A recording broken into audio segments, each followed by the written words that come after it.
So hi everyone, once again welcoming you all to my video and इस video में बात करेंगे DSSB की जो वैकेंसीज आउट होने वाली हैं, PRT की बात करेंगे इस वीडियो में।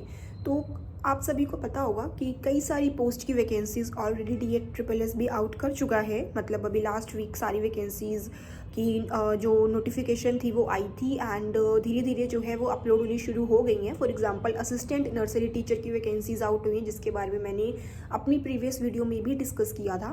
एंड अपार्ट फ्रॉम दिस और भी कई सारी पोस्ट की वैकेंसीज आई हैं and most probably this is expected कि जो PRT है और जो अदर पोस्ट हैं अपार्ट फ्रॉम पीजीटी की भी आई हैं कई सारी पोस्ट, वो रिलीज़ हो गई हैं। साइट पे आप जाके ऑफिशियल साइट पे देख सकते हो।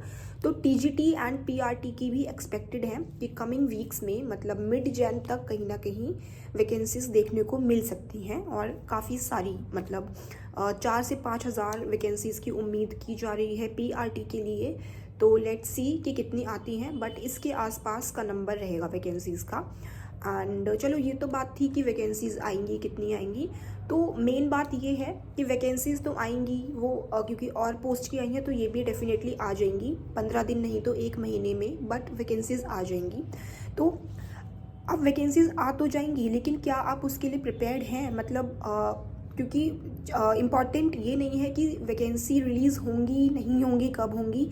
इम्पॉर्टेंट ये है कि आप खुद को कितना प्रिपेयर करके चल रहे हैं एग्ज़ाम के लिए। मतलब क्योंकि मेन चीज़ तो ये है ना कि आपको एग्ज़ाम क्लैरिफाई करना है, आपको एग्ज़ाम क्वालिफाई करना है एट द एंड, ठीक है।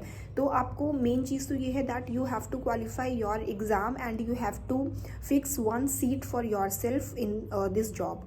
तो मेन चीज़ तो ये है ऑब्वियसली। तो आपको थोड़ा सा इस चीज़ पे कंसर्न करना चाहिए कि आप किस तरीके से प्रिपेयर कर सकते हो खुद को, क्या रिसोर्सेज यूज़ कर सकते हो। एग्ज़ाम के पैटर्न को समझिए, जो भी नए एस्पिरेंट्स हैं, जो भी फर्स्ट टाइम PRT देंगे एग्ज़ाम या फिर कोई भी एग्ज़ाम DSSB का, वो अपना पैटर्न समझें। पैटर्न के बाद कुछ प्रीवियस ट्रेंड्स क्या क्या रहे हैं, क्या कट ऑफ्स रहेंगे आपके पर्टिकुलर एग्ज़ाम में पर्टिकुलर पोस्ट की, वो कट ऑफ समझें, ठीक है। इसके लिए आप हर एक रिसोर्स के पीछे मत भागें। आज का टाइम ऐसा है कि आपको हर जगह एक ही टॉपिक के लिए आपको कई सारे प्लेटफॉर्म्स, कई सारी वीडियोस यूट्यूब पे, बहुत सारी वेबसाइट्स, हर एक चीज़ आपको अवेलेबल मिलेगी। बट आपको डिसाइड करने हैं आपके सोर्सेज। हर एक बच्चे के लिए पढ़ने का तरीका अलग हो सकता है, रिसोर्सेज सेलेक्ट करने का तरीका अलग हो सकता है। किसी को कुछ सूट करता है, कोई किताब से पढ़ना पसंद करता है तो कोई वेबसाइट से या ऑनलाइन वीडियोस से पसंद करता है, ठीक है। कोई अपने सेल्फ नोट्स जगह जगह से बना के अपने नोट्स से पढ़ना पसंद करता है। तो सबके तरीके अलग अलग होते हैं, तो वो आपको डिसाइड करना है कि आपको कैसे पढ़ना है। किसी के लिए कोचिंग सफिशेंट है, बट किसी के लिए सेल्फ स्टडी ही मतलब सब कुछ है। सेल्फ स्टडी से वो सब कुछ निकाल लेता है एग्ज़ाम। तो it's all up to you कि आप खुद को कैसे प्रिपेयर करेंगे। तो मेन चीज़ ये है, सोचना आपको फ़िलहाल सिर्फ ये है that how will you prepare yourself, how will you prepare your strategy to crack this examination. Because आने वाले 6 महीने, क्या 6 महीने से पहले पहले ही आपका ये एग्ज़ाम कंडक्ट भी हो जाएगा। बिकॉज DSSB आपको ज़्यादा टाइम नहीं देगा। पिछले साल भी ऐसा ही हुआ था, उससे पिछले साल भी ऐसा ही हुआ था। वैकेंसीज आई थी, एग्ज़ाम 1 से 2 महीने के अंदर कंडक्ट हो गया था। तो अगर मान लीजिए जनवरी में वैकेंसीज अगर आउट होती हैं तो मार्च तक हम समझ सकते हैं कि आपका पेपर हो जाएगा।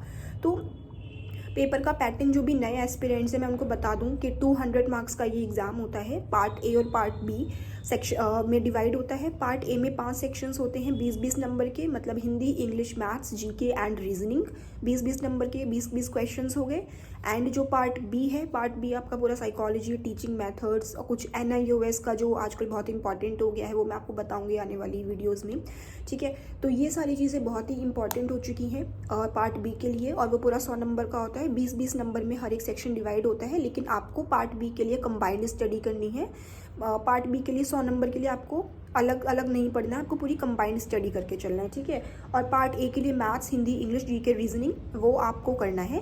कट ऑफ की बात करें, सेफ स्कोर की बात करें, तो जो पिछले ट्रेंड्स हैं, तो पिछले ट्रेंड्स को देखते हुए मैं आपको अभी इन शॉर्ट बता देती हूँ कि आप अपना टारगेट 150 to 160 का रखें। 150 से 160 नंबर के बीच में लाने की कोशिश करें, या इससे ही ऊपर अपना टारगेट बना के चलें। इससे कम मत सोचो, मेहनत आपको 160 नंबर के लिए करनी है कम से कम। बच्चे 170 175 नंबर भी ला रहे हैं, बट यहाँ पे मैं आपको बता दूँ पिछले प्रीवियस ट्रेंड्स और जो अभी वैकेंसीज थोड़ी सी ज़्यादा निकलेंगी क्योंकि पिछले बार के हिसाब से, तो आप अपना जो टारगेट है वो आप अभी 150 टू 160 के बीच का आप अभी रख के अपनी पढ़ाई स्टार्ट कर दो आज से ही, अभी से। और 160 150 के बीच में आप कोशिश करो अपने जो आप मॉक टेस्ट लगाएंगे, आप उसमें मॉक टेस्ट में 150 से 160 नंबर तक लाने की कोशिश करें, ठीक है। ये थी सेफ स्कोर की बात। रिसोर्सेज की बात कर लेते हैं। तो मैंने आपको बताया कि मल्टीपल रिसोर्सेज मत रखो, रिसोर्सेज बहुत लिमिटेड रखो, लेकिन उसकी मल्टीपल रिविजन्स करो। ये फंडा आपको हर एक एग्जाम में काम आएगा, सिर्फ DSSB में ही नहीं, आपके अदर कॉम्पिटिटिव एग्जाम्स में, इवन फॉर UPSC ये फंडा आपको ज़रूर काम आएगा। रिसोर्सेज लिमिटेड रखें एंड उनकी मल्टीपल रिविजन्स करें। आपने बहुत सारे टॉपर्स से सुना भी होगा that revision is the key, because एक चीज़ को 10 बार पढ़ेंगे वो ज़्यादा इफेक्टिव रहेगी, ना कि एक ही चीज़ को 10 अलग अलग जगहों से पढ़ेंगे, तो वो आपका टाइम वेस्ट है और कुछ नहीं है, ठीक है। बिकॉज आप पढ़ तो लेंगे बट आपको रिवाइज़ करना है, रिवाइज़ करेंगे वही आपका पूरा गेम चेंज करेगा, कितनी आपने अच्छे से रिवीजन करी है। तो एक इम्पॉर्टेंट चीज़ यहाँ से ये निकल के आती है कि नोटिफिकेशन जब तक आउट नहीं होता है तब तक आप अपने आप को प्रिपेयर करें, अपना कंटेंट पढ़ें, अपने नोट्स इकट्ठे करें, आपको कहाँ से पढ़ना है, अपने रिसोर्सेज डिसाइड कर लो। और जब एक बार नोटिफिकेशन आउट हो जाएगा तो आपका टाइम वेस्ट नहीं होगा कि आपको रिसोर्सेज ढूंढने में। आप जब वैकेंसीज निकल आएंगी तो क्या आप अपने रिसोर्सेज देखने, आप बुक्स वगैरह आप सब इकट्ठा करेंगे कि आपको कहाँ से पढ़ना है, वो सारी काम आप अभी से करके रखें। एक बार जब मतलब वैकेंसीज निकलेंगी उसके बाद फिर आपको बस आपके हैंडी नोट्स होंगे, सब कुछ होगा आपके पास, आपने पढ़ा भी होगा, प्रिपेयर कर रखा होगा 80% एटलीस्ट। तो आप बस क्या करना होगा, आपको वैकेंसीज आने के बाद आपको बस रिवाइज़ करना है, रिवीजन करनी है। तो आप बहुत सारे कैंडिडेट से बहुत आगे होंगे रेस में उस टाइम पे। और अगर आप उस टाइम पे आगे होंगे तो डेफिनेटली आप अपनी एग्ज़ाम, जो आपका मेन एग्ज़ाम होगा जिस दिन, उस दिन भी आप उन सबसे बहुत ही आगे होंगे, ट्रस्ट मी। तो एक ये बात है, स्ट्रैटेजी मैं आपको बता रही हूँ, ये बहुत ही इंपॉर्टेंट स्ट्रैटेजी है, इसको आप ज़रूर फॉलो करना और देखना आपको एक पॉजिटिव रिजल्ट ही मिलेगा। एंड इसके बाद अगर मैं बात करूँ इन शॉर्ट थोड़ी सी बता दूँ रिसोर्सेज को लेके, तो रिसोर्सेज आप यूज़ कर सकते हैं। मतलब मैं आपको अपने रिसोर्सेज बता दूँ कि मैं कहाँ से पढ़ती हूँ, क्या है। तो एक जगह से देखो क्या होता है ना कि मतलब एक किताब सफिशिएंट नहीं होती है, आई नो, बट आपको डिसाइड करना है कि आपको स्मार्टली आप कितना पढ़ सकते हैं, आप कितना स्मार्ट वर्क कर सकते हैं, ठीक है।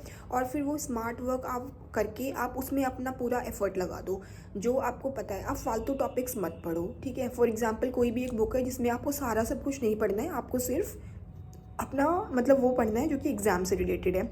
तो रिसोर्सेज की मतलब मैं आपको कोई एज सच स्पेसिफिक रिसोर्स नहीं बताऊंगी कि आप यहाँ से पढ़ लो वहाँ से मत पढ़ो, ऐसा कुछ नहीं है, ना ही कोई प्रमोशन वगैरह मैं किसी का करने वाली हूँ। आपको बस ये पढ़ना है, ये जानना है कि आप जहाँ से पढ़ रहे हो वहाँ से आप इतना पढ़ लो कि आपका सिलेबस एटलीस्ट कवर हो जाए। सिलेबस के अलावा आप 10-20% और एक्स्ट्रा करके चलो। NIOS for part B is very important. NIOS की PDF आप टेलीग्राम पे सर्च कर लो, मिल जाएंगी, या फिर आप किसी भी यूट्यूब चैनल पे सर्च कर लो, वहाँ से आपको मिल जाएंगी। आप बस ये डाल दो NIOS for primary teacher DSSB, n number of videos आपके सामने आ जाएंगी। अपार्ट फ्रॉम दिस आपको PDFs भी अवेलेबल हो जाएंगे गूगल पे। अगर आप डालेंगे NIOS PDFs for DSSB PRT, या फिर एक प्रतीक शिवालिक करके सर हैं, वो भी आप उनका टेलीग्राम चैनल फॉलो करेंगे, उन्होंने भी कई सारी गूगल ड्राइव पे अपनी PDFs अपलोड कर रखी है, वहाँ से देख सकते हो। नहीं तो मैं कोशिश करूँगी कि मैं लिंक प्रोवाइड कर दूँ आपको, आप डायरेक्टली मेरी वीडियो से जाके आप डाउनलोड कर लेना। एंड इसके अलावा NIOS के अलावा साइकोलॉजी के लिए कोई भी एक अच्छी सी बुक आप ले सकते हैं। और मैं तो ये कहूँगी कि आप ना प्रीवियस क्वेश्चंस को देखो, मतलब प्रीवियस क्वेश्चन जितने भी आए हैं, बहुत सारे हैं क्योंकि ऑनलाइन पेपर होता है, तो मल्टीपल क्वेश्चंस मल्टीपल शिफ्ट्स में आपको मिल जाएंगे। आप वो प्रैक्टिस करो पहले, तो देखो कितना आ रहा है कितना नहीं आ रहा। इसके अलावा आप कोई भी एक बुक ले लो जिसमें आपके सारे टॉपिक्स कवर हों, साइकोलॉजिकल थ्योरीज, टीचिंग मेथड्स आपके सारे कवर हों। इस तरीके से आप अपनी प्रिपरेशन करो, ठीक है।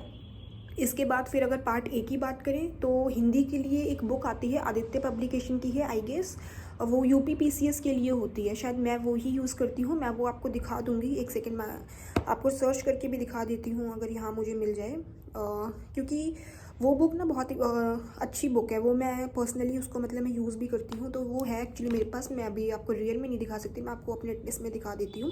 ये वाली बुक है, अगर आप कवर पहचान के ले सकें तो आप इसको परचेज़ कर सकते हो, बहुत ही अच्छी बुक है। ये आपको ऑलमोस्ट ऑल कॉम्पिटिटिव एग्जाम्स में आपको काम आ सकती है। आई डोंट नो आपको अभी उल्टा दिख रहा होगा या क्या, मुझे नहीं पता, बट ये बुक है, बहुत ही अच्छी बुक है एंड इसको आप मतलब मंगवा सकते हो तो मंगवा लेना, अमेज़ॉन पे अवेलेबल है ये बुक एंड बहुत ही अच्छी बुक है। सारे टॉपिक्स आपके हिंदी के कवर है, बहुत ही हायर लेवल तक के।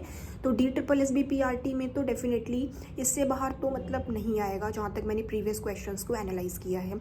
ठीक है, ये है आपकी हिंदी की बात। और इंग्लिश के लिए मैं यूज़ जो करती हूँ वो मैं आपको बता रही हूँ, आपको जो अपने लिए लगता है तो आप वो यूज़ करें रिसोर्सेज। और अगर आपके पास कोई और बुक है इसके अलावा तो आप वो अच्छे से पढ़ लें। ऐसा कुछ नहीं है कि आप यही लोगे तो आपका होगा। आपके पास जो भी बुक है या आप किसी वीडियो कोर्स आपने ले रखा है या कुछ भी है तो आप वहाँ से भी कर सकते हो, लेकिन करना बहुत ही अच्छे से है रिवीजन के साथ। तो इंग्लिश के लिए मैं नीतू शर्मा मैम की बुक यूज़ करती हूँ, वो मेरे पास काफ़ी पहले से, उसी की मैं मल्टीपल रिविजन्स करती रहती हूँ। उसमें सारी वोकैबुलरी कवर है, वॉल्यूम 1 है वो बुक। ठीक है, सारी वो कैप्स कवर है आपकी, सब्सटीट्यूशन, एरर वगैरह सब कुछ बहुत अच्छे से दे रखा है। ये वाली बुक है मेरे पास, नीतू शर्मा मैम की है ये बुक। तो जिन भी कैंडिडेट्स के पास कोई बुक नहीं है वो इसको परचेज़ कर ले, या जिनके पास अपनी पहले से ही कोई बुक है या कोई वीडियोस वगैरह से वो कर रहे हैं तो वो वहाँ से करें। ठीक है, लेकिन मेक श्योर कि आप अपना सिलेबस अच्छे से कंप्लीट कर लें, बस ये है। और जीके के लिए तो भाई लूसेंट है, लूसेंट से बेटर कुछ नहीं है। MCQ फॉर्म में सारा जीके कवर हो जाएगा आपका वहाँ से, तो बस वो करें। और इसके अलावा जीके के लिए मुझे नहीं लगता कि आपको कहीं और से पढ़ने की ज़रूरत है। अगर आपने एक बार लूसेंट की जो बुक है अगर आपने वो पढ़ ली है तो फिर मुझे नहीं लगता, फिर तो आप अपने MCQ सॉल्व करने की कोशिश करो, हर एक टॉपिक वाइज जीके के लिए हर एक टॉपिक के MCQ सॉल्व करने की कोशिश करो तो आपका ज़रूर हो जाएगा जीके सफिशिएंट। और जीके तो मतलब इनफाइनेट, मतलब क्या बोलते हैं उसको, इन्फिनिटी तक है जीके, तो उसका तो कोई वही नहीं है कि आपका एक बार में हो जाएगा, वो तो आप जितना करोगे उतना कम है। और करंट अफेयर के लिए आप कोई भी अच्छी सी मैगज़ीन पूरी जो पूरी ईयर की होती है आप वो पढ़ लें कोई भी, या फिर आप कोई वीडियोस देख लें यूट्यूब पे करंट अफेयर के लिए, जिन्होंने मैराथन वीडियोस बनाई होती हैं करंट अफेयर से रिलेटेड जो भी एग्ज़ाम रेलिवेंट है वो सारी आप कर सकते हैं। एंड मैथ्स और रीजनिंग के लिए आप प्रैक्टिस करो, कोई भी आप एक बुक ले लो, बुक से कर लो, या तो फिर आप अपने खुद की प्रीवियस या क्वेश्चंस निकालो। मैथ्स के लिए और रीजनिंग के लिए तो सबसे बेस्ट ये है, प्रीवियस या क्वेश्चंस निकालो, वहाँ से क्वेश्चंस उठाओ डेली बेसिस पे 20, 30, 50 क्वेश्चन प्रैक्टिस करो बस। और नहीं तो कोई भी एक बुक ले लो, जो बुक मेरे पास है वो मैं आपको बता देती हूँ, आपके पास कोई बुक है तो आप वहाँ से अपनी प्रैक्टिस करो। नहीं तो आप ये राकेश यादव सर की बुक आती है मैथ्स की, ये बहुत अच्छी बुक है, SSC लेवल तक का इसमें है। इनफैक्ट UPSC CSET वगैरह भी ये बुक अच्छी है, तो मैं तो UPSC CSET के लिए भी इस बुक से प्रैक्टिस कर लेती हूँ। ये काफ़ी अच्छी बुक है, अमेज़ॉन पे अवेलेबल है और आप यहाँ से अपना मतलब डेली बेसिस पर टॉपिक वाइज आप प्रैक्टिस कर सकते हो। तो I think this is very good. और रीजनिंग के लिए आई थिंक कोई बुक की ज़रूरत नहीं है, प्रीवियस या क्वेश्चंस आप उठाइए, वहाँ से आप कर सकते हैं। तो ये तो हुई आपकी सोर्स की बात। और चलो मैं आपको एक बार ना साइकोलॉजी के लिए थोड़ा सा आपको वो बता देती हूँ। वैसे ये बुक अभी अमेज़ॉन पे अवेलेबल नहीं है, मैंने चेक की थी, प्रतीक शिवालिक सर की ये बुक है, तो अगर अवेलेबल हुई तो आप मंगवा लेना इसको, नहीं तो आप उनकी खुद की एप्लीकेशन पे जाओ प्रतीक शिवालिक सर के, वहाँ से आप डाउनलोड कर लो। मैंने उनकी वीडियोज़ में देखा था ये, ठीक है, तो वहाँ से आप डाउनलोड कर लेना। बट अभी आई थिंक ये अवेलेबल नहीं है, तो एनीवेज़ मैं एक बार चेक कर लेती हूँ, अगर मुझे मिल जाएगी तो। नहीं तो कोई इशू नहीं है, आप साइकोलॉजी के लिए जो मैंने आपको बताया है वहाँ से भी कर सकते हो। ठीक है, ऐसा कुछ नहीं है कि आपको यहीं से करना पड़ेगा। या अवेलेबल है ये बुक, आई एम सॉरी, वो फ्लिपकार्ट पे नहीं थी, अमेज़ॉन पे अवेलेबल है। तो ये बूस्टर मैथमेटिक्स करके है, ठीक है, ऐसी बूस्टर रीजनिंग करके इनकी बुक है, और बूस्टर इंग्लिश करके है इनकी बुक। तो इस तरीके से इन्होंने पार्ट ए के लिए बहुत सारी बुक्स बना रखी हैं, तो आप वो भी परचेज़ कर सकते हो। 5-6 बुक्स का कॉम्बो है, तो या तो आप वो परचेज़ कर लो, नहीं तो जो मैंने आपको बुक्स बताई हैं आप वहाँ से कर सकते हो। ठीक है, ये जो प्रतीक शिवालिक सर की बुक्स है ना, ये एक्चुअली MCQ बेस्ड है, इसमें क्वेश्चंस हैं प्रैक्टिस करने के लिए, तो अगर आप प्रैक्टिस करना चाहते हो तो आप प्रैक्टिस कर सकते हो वहाँ से। और ये है इनकी बुक है पेडागोजी एंड चाइल्ड डेवलपमेंट की, आप ये परचेज़ कर सकते हो अगर आप चाहो तो। Guys this is not any promotional video, ये बस ऐसे ही मैं बता रही हूँ, मुझे पर्सनली जो चीज़ अच्छी लगी वो मैं आपसे शेयर कर रही हूँ। ऐसा कुछ नहीं है कि किसी ने मुझे इस चीज़ के पैसे दिए हैं बोलने के लिए, तो ऐसा कुछ नहीं है। ठीक है, तो okay guys, this is it. और मुझे ज़रूरत पड़ेगी आप लोगों से कुछ शेयर करने के लिए तो मैं आपको नेक्स्ट वीडियो में बता दूँगी। ठीक है, तो इस वीडियो को ज़्यादा लंबा नहीं करेंगे, यहीं पे एंड करेंगे। आई होप कि आपको मेरी बातों से कुछ हेल्प मिली होगी। ये 15 मिनट की जो वीडियो है इसमें आपको कुछ भी 1 मिनट का भी अगर आपको समझ आया, कुछ हेल्प हुई, कुछ आप रिलेट कर पाए, तो आप मेरे चैनल को सब्सक्राइब कर सकते हो for more videos like this. And thanks for watching, thanks for connecting. This is it guys, thank you so much, bye bye.